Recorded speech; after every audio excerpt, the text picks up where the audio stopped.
Hi అండి, ఇది sorry అండి. సారీతో పాటు ఇళ్ళనైతే నేను లెహంగానైతే స్టిచ్ చేసిన. ఇదైతే హైదరాబాద్ నుంచి వచ్చిందండి. మన రెగ్యులర్ కస్టమర్ ఇక్కడ నుంచి ఒకరైతే స్టిచ్ చేయించుకుంటారు.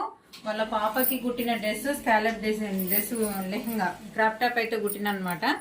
ఆ డ్రెస్ చూసి మనకైతే ఇక్కడ ఒక డ్రెస్ అయితే ఆర్డర్ లాగానే వచ్చిందండి. ఈ డ్రెస్ ఎలా అనిపించింది నాకు ఖచ్చితంగా కామెంట్ బాక్స్లో కామెంట్ చేయండి. ఇదొకటి స్పెషల్ ఏంటంటే ఇక్కడ నడుము దగ్గర కూడా స్కాలప్ ఇచ్చినానండి. ఫ్రంట్ నెక్ దగ్గర, బ్యాక్ నెక్ మాత్రం ఇట్లా ఇచ్చినానండి. ఈ డిజైన్ ఎవరికైనా మీకు యూజ్ అయితే కనుక యూజ్ చేసుకుంటేమో అని చెప్పేసి నేనైతే వీడియో షేర్ చేస్తున్నాను.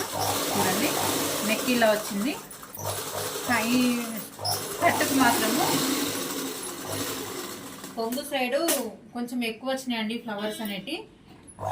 ఈ ఫ్రంట్ మాత్రమే వచ్చేలాగా పెట్టుకోను. గ్యాప్ వాటర్ మాత్రం చూడండి తక్కువ వచ్చే పాటు గ్యాప్ వచ్చేటట్టు. ఈ కొంగుల మిగిలిన క్లాత్ పైన వచ్చిన బార్డర్ అండి, ఈ బార్డర్ని వేస్ట్ చేయకుండా ఇలానైతే హ్యాంగింగ్స్ అయితే ఇలా ఇచ్చిందండి డోరీకి. ఈ డ్రెస్ ఓవరాల్గా లుక్ ఎలా ఉందో నాకు ఖచ్చితంగా కామెంట్ బాక్స్లో కామెంట్ చేయండి ఫ్రెండ్స్. ఓకే అండి, థ్యాంక్ యూ మరి.